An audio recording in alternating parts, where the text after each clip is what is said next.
चलिए श्रृंखला के बढ़ाते हैं। राष्ट्रीय कौशल विकास मिशन, कौन सा मिशन? राष्ट्रीय कौशल विकास मिशन। याद रखने वाली बात क्या? National skill development mission, NSDM। NSDM ध्यान रखिए। देखिए एक चीज़ हमेशा ध्यान रखिएगा, कंपटीशन में आपको आगे निकलना है।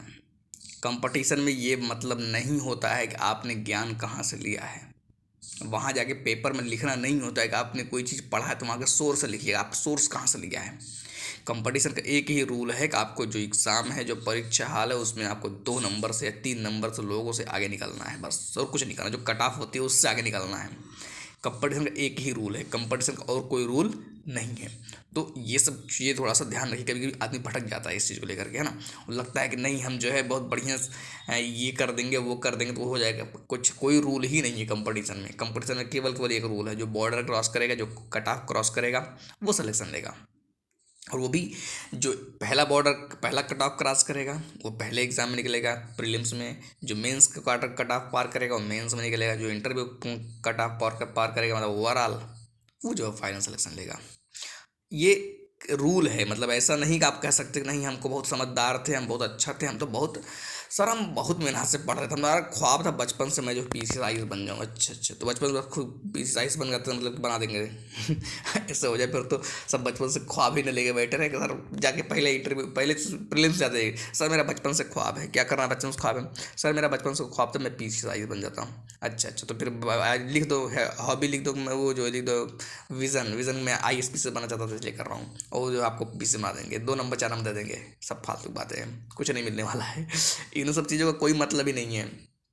फिर जाकर के कल का आपको कहीं सर्टिफिकेट लगा दिए, सर मैं देखिए इस कॉलेज से पढ़ा था, मैं बहुत टॉपर हूँ, मुझे जो IAS बना दीजिए। अच्छा टॉपर सब IAS बना देंगे फिर मतलब कि फिर तो हो चुका कंपटीशन, है ना। सिद्ध करना पड़ता है, सिद्ध करना पड़ता है। ये रण में ये सिद्ध करना पड़ेगा आपको कि आप सच में योद्धा हैं। ऐसे नहीं जाकर के मैं धनुष लेके आया हूँ सर जी सोने वाला मार दूंगा। हाँ ठीक है तो मारिए, बात अलग, लेकिन यहाँ पे दिखाइए पहले कि क्या कर रहे हैं ठीक है ना। तो थोड़ा सा सब क्लियर रखिए। कभी कभी ना भावना में बह जाते हैं कुछ लोग, इसलिए बता रहा हूँ। मेरा काम मैं बताता रहूँगा, है ना। आप सुनिए ना सुनिए आपकी मर्जी है, मेरा काम मैं बोलता रहूँगा ये सब बातें। कारण ये है ना कि इन्हीं सब बीच में कोई न कोई ऐसा होता है जो बहुत गहराई से चीज़ों को सीरियस लेकर सुन रहा होता है। और कहते हैं ना कि एक ही दो चीज दो लोग काफ़ी होते हैं आपके मेहनत को सफल बनाने में। एक ही दो लोग होते हैं, 2-4 मुश्किल से। जहाँ पर भी हमने देखा एक्सपीरियंस किया है, 2 ही 4 लोग होते हैं जो पूरे पूरे मेहनत को ना सफल कर देते हैं। कि मतलब कि मज़ा आ जाता है उनके रिजल्ट या मतलब उनके सुन करके या मतलब कुछ भी करके कि वो हमेशा याद करते हैं। तो हर जगह ऐसा होता है। तो यहाँ पर भी इसलिए मैं क्यों इस बात को बार बार कॉन्फिडेंस रहता हूँ कि मैं जो बोल रहा हूँ, मैं जो कर रहा हूँ, मैं करता रहूँ निरंतर साथ। कि मुझे इतना बात पता है, कुछ लोग ऐसे हैं जो बहुत अच्छे से फॉलो कर रहे हैं, कुछ लोग ऐसे हैं जो कि मतलब कि उनके लिए एक एक वीडियो बड़ा महत्वपूर्ण, एक एक शब्द बड़ा महत्वपूर्ण है। कभी डिमोटिवेट आदमी हो जाता है, कभी कभी टेंशन हो जाता है, कभी कभी रिग्रेट टाइप हो जाता है, कभी कभी फेलियर का इतना कष्ट हो जाता है कि आदमी रह नहीं पाता है। कभी कभी सोचता है मैं किससे अपनी बात कहूँ, तब तक मैं 2 वीडियो डाल देता हूँ तो अलग अलग जाता है यार, पकड़ ले रहे हैं, मतलब ये समझ जा रहे हैं सीजन कौन सा चल रहा है ना। तो इससे क्या होता है, एक उम्मीद होती है और कुछ नहीं होता, ठीक है ना। और हमारा काम क्या है, उन चीज़ों पे खरा उतरते रहना, थोड़ा थोड़ा, बहुत ज़्यादा नहीं, भगवान थोड़े हम लोग हैं, बस थोड़ा सपोर्ट है अपना और गया। चलिए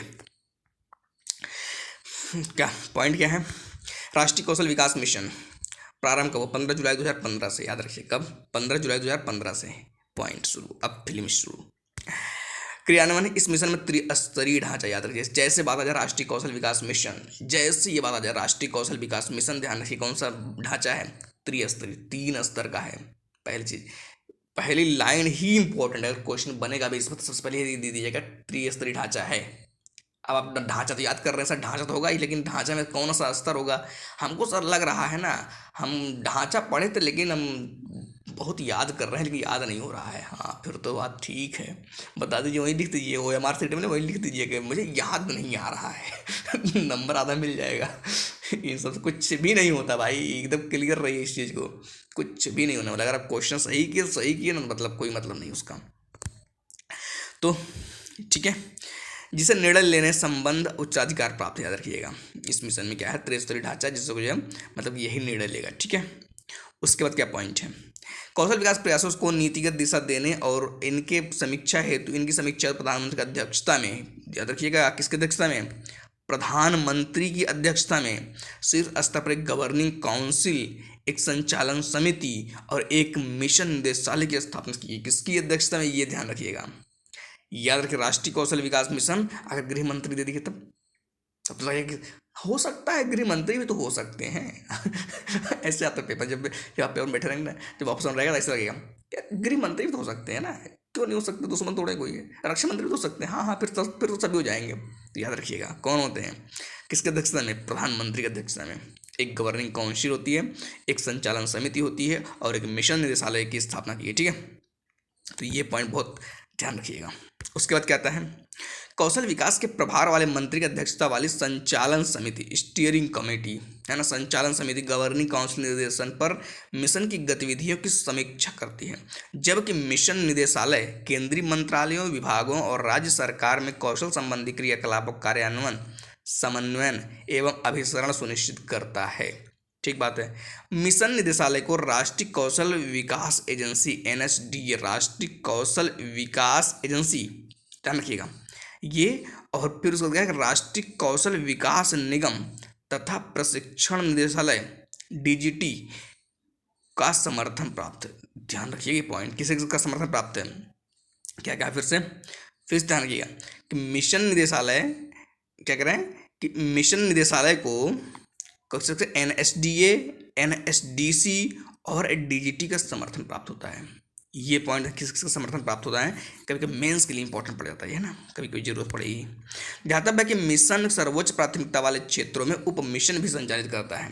क्या संचालित करता है, उप मिशन। बात ठीक है, बहुत बढ़िया सर, बहुत बढ़िया, ठीक लग रहा है, एकदम ठीक लग रहा है, अच्छा बात है। पॉइंट, राष्ट्रीय कौशल विकास एवं उद्यमिता नीति, सर नीति है, नीति नहीं नीति, हिंदी पढ़ना सीखिए, हिंदी सीखते रहिए बीच बीच में। राष्ट्रीय कौशल विकास एवं उद्यमिता नीति प्रारंभ कब हुआ था, प्रारंभ हुआ था 15 जुलाई 2015, मतलब जुड़वा भाई देखा ये सब, डेट याद रखिएगा, डेट कभी कभी ये पूछ लेता है। क्या उद्देश्य क्या है, उद्देश्य देखिए, कौशल प्रदान करते हुए सशक्तिकरण की व्यवस्था, कौशल प्रदान करते हुए सशक्तिकरण की व्यवस्था करना और उद्यमिता पर आधारित नवाचार की संस्कृति को, नवाचार याद रखिएगा, नवाचार की संस्कृति। नवाचार सर क्या करते हैं, नवाचार में जो कुछ नया कर देना, कुछ क्रिएटिविटी टाइप का, पता चला पुराने ढर्रे पे चल रहे हैं, आराम से जा करके चाय पी करके बैठे हुए हैं, कोई आ रहा है कोई जा रहा है, ठीक है हमारी नौकरी है, जाओ तुम सरकारी बाबू हैं, हम अच्छे सरकारी बाबू हैं फिर तो भाई, फिर तो हो चुका विकास। दूसरा पॉइंट, इस नीति में कौशल संबंधी प्रमुख बाधाओं को दूर करने, प्रमुख बाधाओं दूर करने, कौशल की आपूर्ति और मांग को व्यवस्थित करने, है ना, कि मतलब जितनी ज़रूरत हो रही है काम की, पता चला उस लायक तो कोई हो, ऐसा ना हो कि पता चला कि काम ज़रूरत पड़ रहा तो खोज रहे हैं कि यार कुछ दूसरा हायर कर लेंगे फिर से, मतलब ज़रूरत जब पड़ रही, जो बैठा हुआ कुछ नहीं कर रहे हैं, ये होता है ना। सामाजिक भौगोलिक रूप से वंचित वर्गों के लिए कौशल अवसरों को सुनिश्चित कराने तथा महिलाओं के लिए कौशल विकास एवं उद्यमिता कार्यक्रमों पर भी विशेष ध्यान दिया गया है। ठीक है, तो ये पॉइंट ध्यान रखिएगा। योजना बढ़िया से रट लीजिए एकदम, मतलब रट्टू कुछ ना, वहाँ जाके सोच रहे हैं यार याद कर लिया होता शायद मैं ना, तो आज 2 नंबर पा जाता। हाँ भाई ठीक बात, फिर याद कर लिया होता तो पा ही जाता, लेकिन याद काहे कर लेंगे, याद क्यों कर लेंगे, याद कर लेंगे तो फिर तो सिलेक्शन तो हो ही जाएगा ना, सिलेक्शन नहीं लेना है ठीक है। प्रधानमंत्री कौशल विकास योजना, प्रधानमंत्री कौशल विकास योजना PMKVY, प्रधानमंत्री कौशल विकास योजना कब शुरू हुआ था, 15 जुलाई। 15 जुलाई बहुत इंपॉर्टेंट है, क्योंकि इस समय 15 जुलाई 2015 में कई योजनाएं शुरू हुई थी, कई योजनाएं, मतलब कई योजनाएं, ध्यान रखिए इस चीज़ को। उद्देश्य क्या, युवाओं को कौशल प्रशिक्षण देना, कौशल प्रशिक्षण देना है, उनका कौशल बढ़े, कुछ अच्छा हो, स्किल उनका कुछ डेवलप हो, उसके लिए प्रशिक्षण देना है ना। नहीं सर हम सोच रहे हैं तो कुछ और कराएंगे वहाँ पर जाकर के, बस पैसा मिलेगा, अच्छा ठीक बात है, फिर पैसा कहाँ मिलेगा, क्या होगा। इसके तहत वार्षिक रूप से युवाओं को प्रशिक्षण प्रदान किया जा रहा है, इसके तहत वार्षिक रूप से युवाओं को क्या किया जा रहा है, प्रशिक्षण प्रदान किया जा रहा है। फरवरी 2023-24 के बजट पेश करते हुए वित्त मंत्री निर्मला सीतारमण ने प्रधानमंत्री कौशल विकास योजना 4.0 की घोषणा की। किसकी, 4.0, मतलब समझ रहे हैं ना, 4.0 इंपॉर्टेंट है ये। ठीक है, देखिए इस पॉइंट ना, इस यूपीएससी के लिए इंपॉर्टेंट, अगर आप यूपीएससी देख रहे हैं तो वहाँ पर भी काम आता है, फिर उसके बाद क्या पॉइंट, इस योजना का वित्त पोषण केंद्र एवं राज्य घटकों के मध्य 75/25, मतलब केंद्र कितना करेगा 75 करेगा, राज्य कितना करेगा 25 करेगा, केंद्र 75 राज्य 25, ये चीज़ ध्यान रखना है, गलती नहीं होनी चाहिए। कभी कभी होता है 90/10 वाला, जो कि पहाड़ी क्षेत्रों वाला एरिया है वहाँ पर ऐसा होता है, नॉर्थ ईस्ट वाला तो लगेगा कि यार 90/10 यहीं पे तो नहीं है क्या, बस ये गलती नहीं होनी चाहिए। उसका क्या पॉइंट है कि केंद्र स्तर पर इस योजना का क्रियान्वयन राष्ट्रीय कौशल विकास निगम एनएसडीसी, बहुत इंपॉर्टेंट है, एनएसडीसी कई कई बार कहीं फंसा देता है, जबकि राज्य स्तर पर इसका क्रियान्वयन राज्य कौशल विकास मिशनों एसएसडीएम्स के माध्यम से किया जा रहा है। पॉइंट क्या है, राज्य स्तर पर क्या है, राज्य स्तर पर राज्य कौशल विकास मतलब एसएसडीएम्स, और राष्ट्रीय स्तर पर क्या है, केंद्र स्तर पर क्या है, एनएसडीसी ध्यान रखिए, दोनों अंतर रखिए बस, कुछ और नहीं कि पता चला कि पूछ लिया कि राष्ट्रीय कौशल विकास निगम जो है दोनों देखता है, आप खुश हो रहे हैं, अरे सर ऐसे तो हम तो पढ़े थे तो बहुत अच्छे से, फिर ठीक बात, बहुत अच्छे बच्चे से पढ़े थे, बस जब हम कट ऑफ मिलाएंगे 2 नंबर कम आएगा कट ऑफ से 2-4 नंबर हमें से कट ऑफ से कम आएगा, तब लगेगा कि भगवान गलती कहाँ हो रही है, समझ में नहीं आ रही गलती, बार बार चेक करेंगे कॉपी, बार बार चेक करेंगे, मिलाएंगे बार बार, हे भगवान गलत क्वेश्चन किस तरह सही हो जाए किस तरह सही हो जाए, सही करते नहीं हो रहा तो क्या करेंगे, अब गलत तो सही हो जाए, किस तरह मना रहे भगवान से। पॉइंट तीसरा, इस योजना में निजी क्षेत्र की अधिक भागीदारी की अस्थायी कौशल प्रशिक्षण, देख रहे ना, निजी क्षेत्र का आपने आप लिखा हुआ है, मैं क्या बोलूँ इसमें, निजी क्षेत्र की अधिक भागीदारी के लिए, देखिए खुद लिखा हुआ है ना, नहीं सर आप गलत बोल रहे हैं, प्राइवेटाइजेशन कर रहे हैं, अरे भाई मैं क्यों करूँगा। और देखा इसके अलावा 10वीं तथा 12वीं कक्षा की पढ़ाई बीच में छोड़ने वाले छात्रों को प्रशिक्षण पर विशेष ध्यान दिया गया है कि इस पे 10वीं और 12वीं जो छोड़ दिए हैं भाई, जो छोड़ दिए, जो अब जो पढ़ करके बेरोजगार, उनका क्या हाल चाल है, और बताओ क्या हाल चाल भाई, अरे बस चल रहा है तैयारी, तैयारी चल रहा है, कहाँ तक पहुँचा तैयारी सर, ये क्या बताए प्रीलिम्स से नहीं पहुँच रहा है बस तैयारी चल रहा है, क्या करें जमाने में तैयारी, और क्या कर सकते हैं। ठीक है, उसके बाद क्या है, उसके बाद योजना के प्रत्येक प्रशिक्षु को आर्थिक सहायता के रूप में 8,000 रुपये देने का भी प्रावधान। अरे सर पैसा मिलेगा, 8,000 रुपये मिलेगा, पता चला कि पीएचडी के बाद भी वो भी अप्लाई कर रहा है पीजी यूजी करने के बाद अप्लाई कर रहा है, सर कुछ तो मिलेगा ना, खर्चा चलेगा अपना, हाँ ठीक है, फिर तो बात सही है 10वीं 12वीं वाले की ज़रूरत पड़ रही है, उनके लिए ध्यान दे जा रहा, नहीं भाई से रोजगार ही तो है, क्या कर सकते हैं इसका, बस याद रखना 8,000 रुपये, 8,000 रुपये अपने काम की चीज़ याद रखिएगा, पैसा याद रखिए, बाकी कुछ याद ना हो, बात अलग है। इस योजना के अंतर्गत artificial intelligence, AI, robotics, coding decoding and 3D मुद्रण आदि नवीनतम पाठ्यक्रम शामिल किए गए, देख रहे हैं ना एडवांस कितना चल रहे हैं, एआई भी आ गया बताइए, रोबोटिक्स भी आ गया, कोडिंग डिकोडिंग भी आ गया, एवं 3D मुद्रण भी आ गया, क्या चाहिए अब इसको, क्या चाहिए बताइए भाई, क्या चाहिए सर, बहुत कुछ मिल गया है मिला कुछ नहीं है, पता चला कि 8,000 रुपये लेने के लिए ना पता नहीं क्या क्या करना पड़ जाएगा। चलिए, सामाजिक सुरक्षा कार्यक्रम, सोशल प्रोटेक्शन प्रोग्राम्स, सामाजिक सुरक्षा कार्यक्रम, सर समाज में सुरक्षा होगी क्या, बिल्कुल सामाजिक सुरक्षा की बात होगी अब, ठीक है ना, इसको थोड़ा सा जो है ध्यान रख रहे, सोशल प्रोटेक्शन प्रोग्राम्स पॉइंट रहते हैं। कुल कार्यबल में अनौपचारिक क्षेत्र के महत्व को देखते हुए सरकार सामाजिक सुरक्षा योजनाओं के विस्तार पर ध्यान केंद्रित कर रही है, ताकि असंगठित क्षेत्र, पॉइंट ये है, असंगठित क्षेत्र में कामगारों को न्यूनतम स्तर की सामाजिक सुरक्षा प्रदान की जा सके और व्यापक विकास होना, देख रहे हैं ना, सुरक्षा बात, किसकी बात हो रही है, सुरक्षा, असंगठित क्षेत्र, असंगठित क्षेत्र मतलब जिनके लिए कोई ज़्यादा कानून वगैरह नहीं है सुरक्षा के लिए, उनके लिए बात हो रही, ठीक है ना। इसके निमित्त अधोलिखित योजनाएं शामिल है, अब बात आती है कौन कौन सी योजनाएं हैं। सबसे पहले कौन सी योजना है, प्रधानमंत्री श्रम योगी मानधन योजना, सर प्रधानमंत्री श्रम योगी, श्रम भी है योगी भी है, क्या मतलब, ये की तरफ योगी एक तरफ श्रम योगी, क्या हो सकता है इसका उद्देश्य, थोड़ा ध्यान रखिए, दिमाग खुला रखिए, कुछ करना। मार्च 2019 की बात हो रही है, कब शुरू किया गया था, 5 मार्च 2019 को प्रधानमंत्री श्रम योगी मानधन योजना है। इसमें उद्देश्य क्या है, योगी मतलब कि जो जो जंगल में रहेंगे उनको जो है मेहनत करवाएंगे, फिर उसके बाद उसको पैसे देंगे, अच्छे से, ऐसा योजना है क्या, तो जंगल में जो रहेगा योगी उनको उससे काम कराएंगे, फिर उसको, अरे पढ़ लीजिए थोड़ा सा, देखिएगा पॉइंट, उद्देश्य असंगठित क्षेत्र तथा यथा मतलब क्या, जैसे रेहड़ी पटरी वाले, समझ रहे ना, रेहड़ी पटरी वाले, रिक्शा चालक, ये सब योगी हैं, ध्यान रखिएगा श्रम योगी, कौन कौन से, रेहड़ी पटरी वाले, रिक्शा चालक, निर्माण मजदूर, कूड़ा एकत्र करने वाले, कृषि कामगार, बीड़ी बनाने वाले, हथकरघा कामगार, चमड़ा कामगार और इस प्रकार के अन्य कार्यों में लगे हुए 18 से 40 वर्ष के श्रमिकों जिनकी मासिक आय 15,000 रुपये से कम हो के लिए बृहद पेंशन योजना का लाभ पहुँचाने ना पेंशन मिलेगा। किसको मिलेगा? बीड़ी बनाने वाला को मिलेगा। बीड़ी बनाना शुरू करिए सर हम बीड़ी बनाते हैं। सर बीड़ी कैसे बनेगा? ये तो बड़ा समस्या वाली बात है।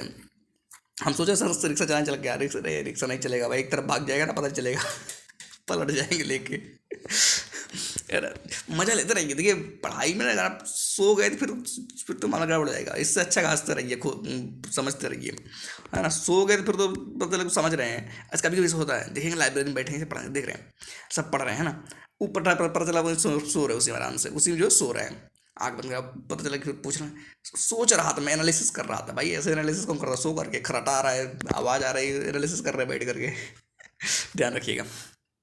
प्रावधान क्या है इस योजना के तहत? असंगठित क्षेत्र के श्रमिकों के लिए, किसके लिए? असंगठित क्षेत्र के श्रमिकों के लिए 3,000 रुपये की न्यूनतम निश्चित पेंशन का प्रावधान है। 3,000 रुपये सर, 3,000 मिलेगा? एकदम मिलेगा। बीड़ी बनाओ बस बीड़ी बनाओ बस वैसे भी। अब बीड़ी बनाना है, अगर मान लीजिए पेपर में ऑप्शन में आ जाती है, याद रहेगा ना भाई कौन से हैं, रेहड़ी पटरी वाले, बीड़ी बनाने वाले, है ना, ये सब याद रहे। पता चला कि चमड़ा बनाने, अब कुछ समझ में नहीं आ रहा, बस केवल श्रम योगी याद रखे हैं। अब समझ में नहीं आ रहा श्रम योगी में है कौन कौन, है ना, कुछ तो 2-4 पॉइंट तो पता रहना चाहिए। बस इसके लिए जो है थोड़ा सा इधर उधर सोचना पड़ता है, याद रहता कि ठीक है। उसके बाद क्या पॉइंट है? यह एक स्वैच्छिक एवं अंशदान आधारित है। अच्छा, स्वैच्छिक है मतलब मन करे करिए, मन करे ना करिए, है ना, स्वैच्छिक अपने आप। अब अगर आज एक सरकार जबरदस्ती करेगा तो कॉमन सी बात है, सरकार की जबरदस्ती पेंशन देगी, दे तो मतलब या सोचिए फिर बातें लग उल्टा सोच लेंगे तो। उसका क्या पॉइंट है? यह एक 29 वर्ष की आयु में इस पेंशन योजना से जुड़ने वाले असंगठित क्षेत्र के कामगार को 60 वर्ष की आयु तक प्रति माह 100 रुपये का अंशदान करना होगा। तो 18 वर्ष की आयु में इस पेंशन योजना में शामिल होने वाले कामगार को प्रति माह 55 रुपये का अंशदान करना होगा। धातव्य की 40 वर्ष की आयु में यह अंशदान 200 प्रति माह निर्धारित किया गया है। बस याद रखिए ऐसे 100, 200 रुपये, 50 रुपये चाहिए, ठीक है। इस थोड़ा सा ध्यान रखते रहिएगा। उसके बाद जो है, इसके बाद इस योजना पॉइंट 4 ना, इस योजना के तहत लाभार्थी जितनी राशि का अंशदान करेगा उतनी ही राशि सरकार प्रत्येक माह कामगार पेंशन खाते में जमा करेगी। अच्छा, देख रहे हैं ना, जितना तुम बढ़ाओगे भैया उतना वो बढ़ा सरकार बढ़ा देगी। अब इसी लालच में जो सब बढ़ा के जमा करेंगे, घर का अपना जो खर्च वर्च काट करके ऐसे थोड़ी कोई जमा करेगा। यदि पेंशन के दौरान लाभार्थी की किसी कारण से मृत्यु हो जाती है तो पेंशन का लाभ यानी 50% उसके जीवन साथी को प्राप्त होगा। शादी नहीं हुआ था क्या करेंगे सर जी? जीवन साथी मतलब जीवन साथी, क्या पता जो है वैध अवैध कुछ वैसे याद रखें ना कि उसको जीवन साथी को कितना प्राप्त होगा? 50%। उसके बाद यदि कोई लाभार्थी अन्य पेंशन योजनाओं का लाभ उठा रहा है तो उसे इस योजना का लाभ प्राप्त नहीं होगा। अच्छा, मतलब कहीं अगर फायदा ले रहा भैया तो कहीं इसको नहीं, ये नहीं मिलने वाला, ठीक है ना, ध्यान रखिएगा। कौन सा? प्रधानमंत्री श्रम योगी मानधन योजना अगर आ जाएगा तो कभी कभी ऑप्शन में कन्फ्यूज कर देगा ये ज्ञातव्य केंद्र द्वारा प्रायोजित इस योजना का संचालन श्रम और रोजगार मंत्रालय याद रखिएगा। कौन सा मंत्रालय? श्रम योगी है, श्रम याद रखिए वैसे ही, और रोजगार मंत्रालय है, रोजगार मंत्रालय, तो इसे थोड़ा ध्यान रखिए और क्या करना है, ठीक है। तो ये सब बातें थोड़ा सा ध्यान रखिए। बाकी ध्यान दे, इसमें क्या कह रहे हैं भाई, ध्यान देने स्पेशल लिखे हुए हैं, क्या करें। आर्थिक सर्वे 2021-22 के अनुसार भारत के कुल कार्यबल का 82.5% अंश असंगठित क्षेत्र का था। देख रहे हैं कितना था? 82.5%, बहुत होता है। उसके बाद क्या था? आम आदमी बीमा योजना। सर हम आम आदमी हैं क्या पहचान है आम आदमी? सर हम तो सोचे थे हम आम आदमी हैं, हमारे पास कुछ नहीं है, हम सिंपल रोड पे चलते हैं तो और बाकी के लोग ऐसे चलते हैं? वो सिंपल नहीं चलते हैं, कूद चलते हैं रोड पे कूद चलेंगे। प्रारंभ 2 अक्टूबर, देखिए यार ये याद रखिए, 2 अक्टूबर याद रखिएगा, है ना। आम आदमी बीमा योजना है लेकिन 2 अक्टूबर याद रखिएगा। प्रायोजन क्या है? केंद्र सरकार द्वारा है। कौन शुरू कर रहा है भाई? कौन चलाएगा? केंद्र सरकार चलाएगी। उद्देश्य क्या है? आम आदमी बीमा योजना में क्या उद्देश्य रहेगा? देखिए ये उद्देश्य अगर याद रखिए ना तो कन्फ्यूज कर जाएंगे। ग्रामीण भूमिहीन परिवारों को सामाजिक सुरक्षा, मतलब जिसके गांव में जिसके पास ज़मीन वगैरह नहीं है ना, जिसके पास भूमि वगैरह नहीं है, उनको सुरक्षा देने के लिए। सर भूमि मेरे पास भी नहीं है सर, पापा का नाम पे है केवल फिर कैसे काम चलेगा है? समायोजन, प्रधान जीवन ज्योति बीमा योजना एवं प्रधानमंत्री जीवन सुरक्षा बीमा योजना। प्रधान जीवन ज्योति बीमा योजना, प्रधान जीवन ठीक है ना, समायोजन किया गया है। प्रधान जीवन ज्योति बीमा योजना और प्रधानमंत्री जीवन सुरक्षा बीमा योजना, इधर इतनी योजनाएं हैं। बस सर क्या बताएं, हम ही को नहीं मिल रहा पैसा नहीं मिल रहा, क्या किया जाए उसके लिए। जननी सुरक्षा योजना, GSY जननी सुरक्षा योजना, प्रारंभ 12 अप्रैल 2005। 12 अप्रैल 2005 कब शुरू हुआ? 12 अप्रैल 2005 शुरू किया था, याद रखिए, भूल जाएंगे। उद्देश्य मातृ मृत्यु सॉरी मातृ मृत्यु दर व शिशु मृत्यु दर पर अंकुश लगाकर गर्भवती महिलाओं के हितों को संरक्षण देना। एक पॉइंट याद रखिएगा, मातृ मृत्यु दर और शिशु मृत्यु दोनों पे क्या करना है? अंकुश लगाना है, मतलब कमी लाना है ना। और क्या करना है? गर्भवती महिलाओं के हितों का संरक्षण। जननी सुरक्षा, जननी की बात हो रही, माँ की बात हो रही थी। जननी मतलब क्या होता है सर? जननी पर्यायवाची लग रहा है माँ का, हाँ तो फिर अगर इतना समझदार है फिर तो समझ जाएंगे। नहीं सर हमको लग रहा है जननी कुछ सोचा था लेकिन याद नहीं आ रहा है, फिर ठीक बात है। उसके बाद क्या पॉइंट है कि यह योजना कम निष्पादन वाले राज्यों, LPS पर विशेष बल के साथ तथा अन्य सभी राज्यों एवं संघ राज्य क्षेत्रों में चल रही है। कहाँ? कम निष्पादन वाले राज्यों पर विशेष बल के साथ तथा अन्य सभी राज्यों एवं संघ राज्य क्षेत्रों में चल रही है। देखिए यह 100%, ये पॉइंट ध्यान रखिए, 100%। मतलब क्या? मतलब जननी सुरक्षा योजना क्या लग रहा है सर? राज्य दे रहा है कुछ नहीं, एकदम ताव से, मतलब जोश से जाइएगा सर। 100% कौन दे रहा है? केंद्र प्रायोजित योजना है, मुझे भी चाहिए है, समझे? जननी हो भाई मार के भगा देंगे, पता चला कि क्या मतलब कैसे IAS बनेंगे। IAS बनेंगे तो पता चला कि खुद ही जाकर रोते रहेंगे वहीं पे। हमको योजना चाहिए, हमको योजना दीजिए पहले, फिर उसके बाद हम समाज में बांटने जाएंगे। पॉइंट मतलब मेन फोकस अगर पॉइंट होना चाहिए, किस तरह से याद रहे। जैसे ये सब बता रहा हूँ ना 100%। अब जननी सुरक्षा योजना आ गया, कन्फ्यूज हो गए वहीं क्या करके सर, के राज्य भी दे सकता है ना। बस एक बार दिमाग में डाउट आने की संभावना है, मतलब एक बार डाउट आ गया बस खेल खत्म वहीं पे। कंपटीशन इतना तेज रहता है ना आदमी, 2 घंटे में ना भागता रहता है। जैसा ना कि मैच देखे, मैच कितना तेज भागता रन लेके, मतलब कि तुक से किया हो बगल में ही, सोच रहा 3 रन ले लें मतलब तुक से स्टंप के बगल में ही कर दिया, फिर सोच रहा है हम 3 रन ले लेंगे, इतने तेज भागेंगे, और कभी कभी बेचारे आउट हो जाते हैं। तो ऐसा ही होता है यहाँ पर भी, आ भी नहीं रहा है, सोच रहे जल्दी से कर भी लें और समय भी नहीं है, भाग रहे हैं उसी में, इधर उधर 10 बार पेपर पलट रहे हैं, आ भी नहीं रहा, क्या करें। तो आदमी स्पीड में होता है ना, गलती करता है वहां पर, कुछ नहीं। इस योजना में गर्भावस्था के दौरान प्रसूति पूर्व देखभाल, प्रसव के दौरान संस्थागत देखभाल तथा प्रसूति उपरांत देखभाल के साथ साथ नगद सहायता राशि है। सर नगद सहायता मिलेगी, ध्यान रखिएगा, बाकी ठीक है, नगद पैसा मिलेगा। उसके बाद क्या पॉइंट है कि यह योजना गरीब गर्भवती महिलाओं पर ध्यान केंद्रित करती है। इस पर गरीब गर्भवती महिला, गरीब याद होना चाहिए, गरीब, पता चला कि अमीर भी करें। मैं तो जननी सुरक्षा योजना चाहिए मुझे भी, हाँ ठीक बात है। फिर तो गरीब कहाँ से हैं? गरीब सर, गरीब माँ तो गरीब ही होती है। अच्छा माँ गरीब होती है, कौन सी परिभाषा है अपने से पैसा लेने के लिए सब लाइन में लगे हुए हैं, ठीक है। उल्लेखनीय है कि प्रसवोपरांत दी जाने वाली यह आर्थिक सहायता निम्न प्रदर्शन करने वाले राज्य LPS में सभी जन्म पर, जबकि उच्च प्रदर्शन करने वाले राज्यों में केवल 2 बच्चों को ही प्राप्त। पॉइंट ये याद रखिएगा, पॉइंट ये इंपॉर्टेंट है मेंस के लिए, और UPSC प्रीलिम्स के लिए भी बता रहा हूँ, बहुत इंपॉर्टेंट। UPSC प्रीलिम्स के लिए क्या इंपॉर्टेंट है इसमें कि जब LPS वाली बात आ जाएगी, निम्न प्रदर्शन वाले राज्यों, तो वहाँ पर सभी बच्चों के लिए मिलेगा, याद रखें सभी जन्म पर मिलेगा। लेकिन जबकि उच्च प्रदर्शन करने वाले राज्य HPS में केवल 2 बच्चों को ही प्राप्त है। सर हे भगवान हम उस राज्य में होते, लोग यही सोचेंगे ना, हे भगवान हम उस राज्य में होते जो LPS में होता, फायदा मिलता, दोनों सब पे मिलता। देख रहे हैं ना फायदा आदमी कितना सोचता है। यही होता है समाज में। देखिए बहुत सारी चीज़ें हैं अभी जो कि हम और आप सोच भी नहीं पाते हैं। पॉइंट ज्ञातव्य है कि जननी सुरक्षा योजना राष्ट्रीय ग्रामीण स्वास्थ्य मिशन के अंतर्गत सुरक्षित मातृत्व कार्यक्रम है, ठीक है, राष्ट्रीय ग्रामीण स्वास्थ्य मिशन के अंतर्गत, ये पॉइंट ध्यान रखिए, ठीक है। टाइम क्या हुआ? 24 मिनट अभी हुआ है, थोड़ा सा और कवर करते हैं, है ना, क्या क्या बचा है। अच्छा और अभी और योजना है ना, देख लेते हैं। ये क्या है भाई? आयुष्मान भारत राष्ट्रीय स्वास्थ्य संरक्षण मिशन। सर इतना लंबा नाम रखने की जरूरत थी? हैं सब चाहते हैं कि स्टूडेंट जो विद्यार्थी हैं, स्टूडेंट नहीं कि अभ्यर्थी कहिए, विद्यार्थी नहीं अभ्यर्थी कह लीजिए, है ना, कि ये जितने लोग हैं ना ये सब परेशान हो जाएं, ये सब पढ़ें, खूब पढ़ें खाली, बस नौकरी क्या चाहिए, जरूरत क्या नौकरी, पढ़ लिख लिए, ज्ञान हो गया, शांति मिल गई आयुष्मान भारत राष्ट्रीय स्वास्थ्य संरक्षण मिशन प्रारंभ कब किया गया? 21 मार्च 2018 को। सर 21 मार्च को किया गया था, हाँ याद रखिएगा। कोई स्पेशल डेट है क्या 21 मार्च है? योजना का लक्ष्य 2011 की सामाजिक आर्थिक एवं जातिगत जनगणना के आधार पर, पॉइंट ये ध्यान रखिएगा।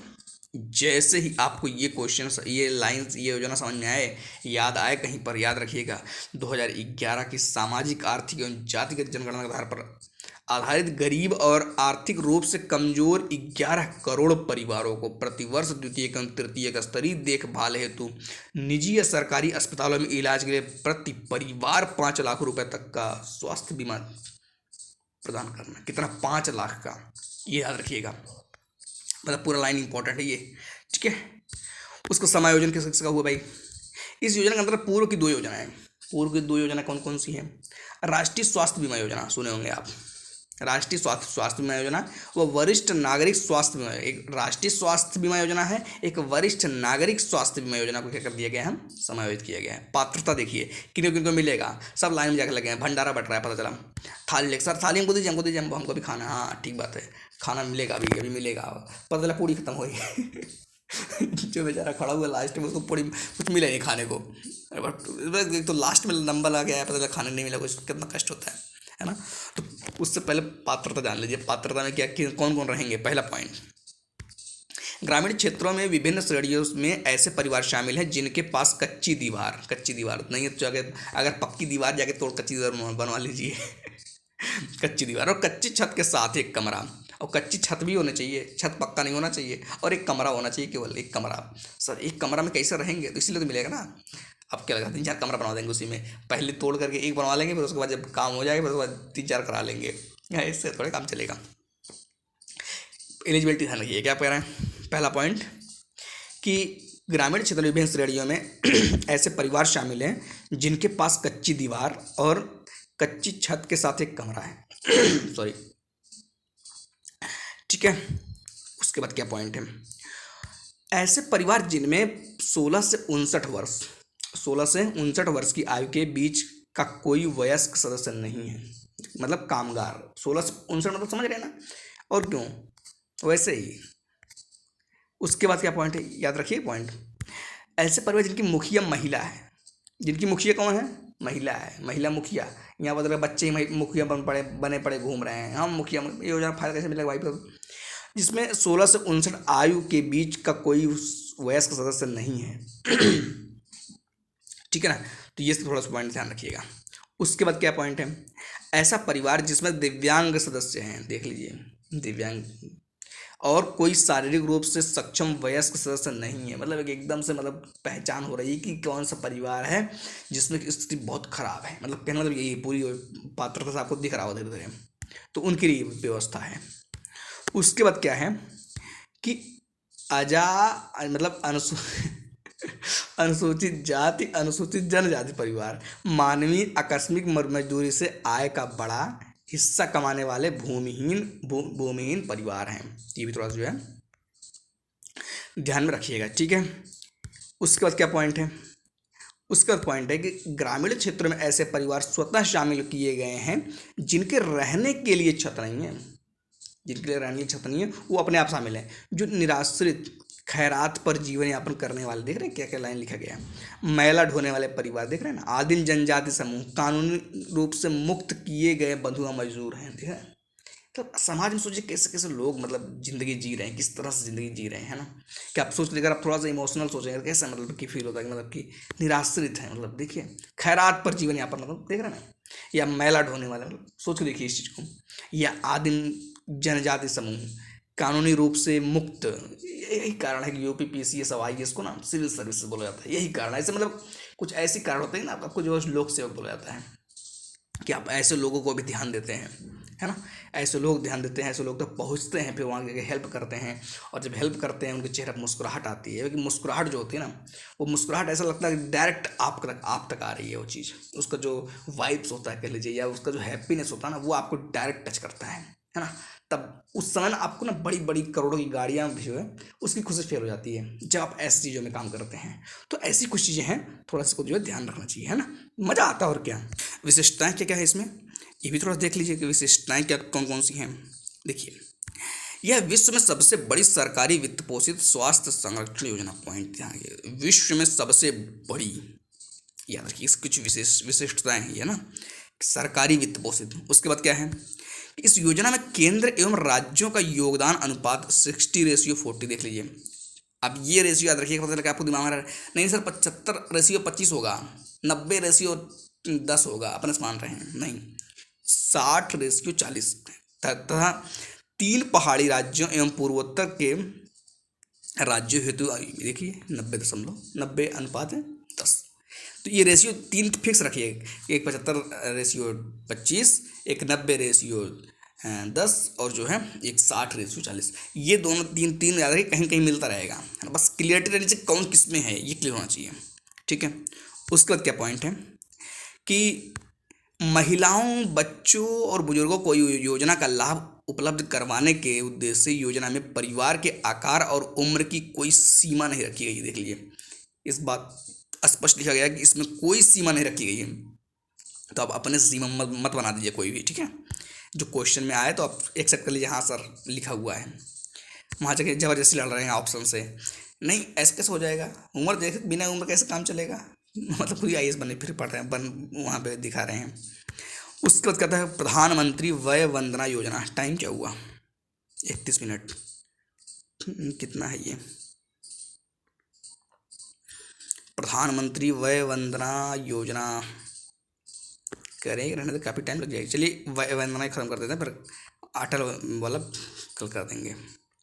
प्रधानमंत्री वय वंदना योजना, इसमें क्या है, 4 मई 2017 को प्रारंभ किया गया।